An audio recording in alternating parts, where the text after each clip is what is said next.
4월 10일 총선을 앞두고 광주와 전남 지역 예비 후보자 수가 100명에 육박한 것으로 나타났습니다. 광주와 대구를 잇는 달빛 철도를 만들기 위한 특별법이 진통 끝에 국회를 통과했습니다.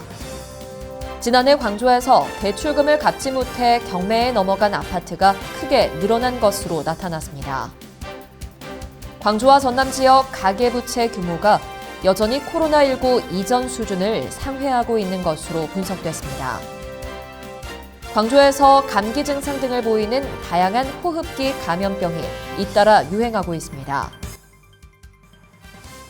시청자 여러분 안녕하십니까? TBS 광주 전남권 뉴스입니다.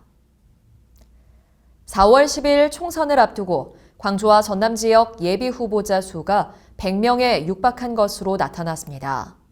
공천이 곧 당선이라는 인식 속에 더불어민주당 예비 후보들이 대거 출사표를 던졌고 국민의힘과 군소정당 예비 후보들의 발걸음도 빨라지는 모습입니다. 여기에 등록 시기를 저울질하고 있는 현역 국회의원들과 연대를 모색 중인 이른바 잠재 후보군도 가세할 것으로 보여 여느 총선보다 예비 후보가 난립할 전망입니다. 예비 후보로 등록하면 선거사무소 설치와 선거운동용 명함 배부, 전화지지 호소 등이 가능하며 후원회를 설립해 1억 5천만 원까지 모금할 수 있습니다. 지역 정가에서는 민주당 인사들이 대거 출사표를 던지면서 역대 총선 가운데 가장 치열한 공천 싸움이 전개될 것으로 전망했습니다. 광주와 대구를 잇는 달빛 철도를 만들기 위한 특별법이 진통 끝에 국회를 통과했습니다. 2030년 개통을 목표로 원활한 사업 추진을 위해선 예비 타당성 조사 면제 확정 등 해결해야 할 과제가 많습니다. 일단 법안 심사 내내 부정적 의견을 보인 기획재정부가 예비 타당성 조사 면제를 언제 확정해 주느냐가 관건입니다. 광주시는 기재부와 협의해 올해 안에 예타 면제를 확정짓고 내년에는 기본계획 수립에 나선다는 방침입니다. 달빛철도 사업이 순조롭게 진행되면 2030년에는 철도를 이용해 광주와 대구를 1시간대로 오갈 수 있을 것으로 전망됩니다. 지난해 광주에서 대출금을 갚지 못해 경매에 넘어간 아파트가 크게 늘어난 것으로 나타났습니다. 아파트와 다세대 주택 등 973건이 은행 등 금융기관에 의해 이미 경매에 넘겨졌는데 지난 2022년 478건과 비교하면 2배가 넘습니다. 자치구별로는 광산구가 275건으로 가장 많고 북구, 서구와 남구, 동구 순이었습니다. 고금리 장기화 영향으로 대출이자 부담을 이기지 못한 투자 매물이 쏟아져 나오는 가운데 부동산 시장 침체는 한동안 이어질 전망입니다.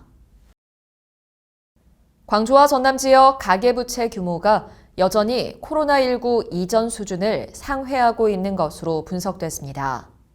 한국은행 광주 전남본부에 따르면 지난해 3분기 말 기준 가계부채는 광주가 46조 원, 전남은 41조 6천억 원으로 코로나19 이전인 2019년 말과 비교해 각각 11.8%와 3.2%를 웃돌았습니다.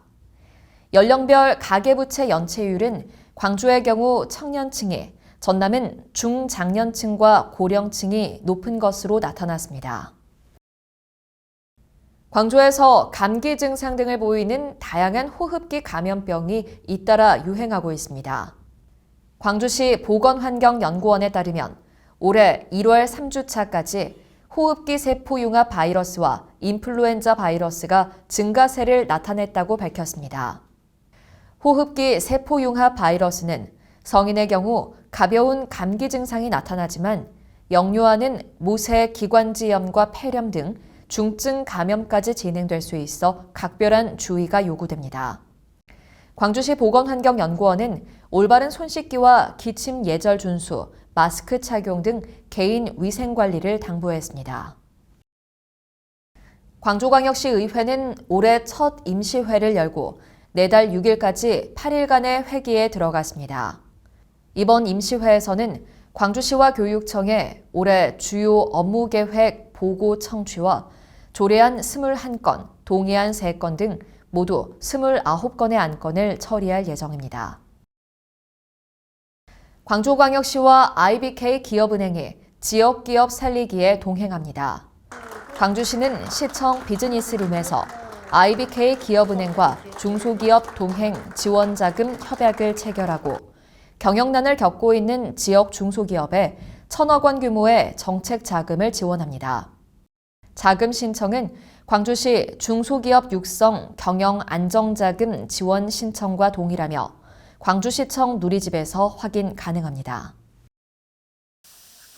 무안군 현경면의 한 종오리 농장에서 발생한 조류 인플루엔자가 고병원성으로 확인됐습니다. 방역당국은 해당 종오리 농장의 오리 13,000마리를 살처분하고 반경 10km 이내 30개 농장의 닭과 오리에 대해 이동을 통제했습니다. 한편 전남에서는 올겨울 들어 모두 8건의 고병원성 조류 인플루엔자가 발생했습니다. 시청해주신 여러분 고맙습니다.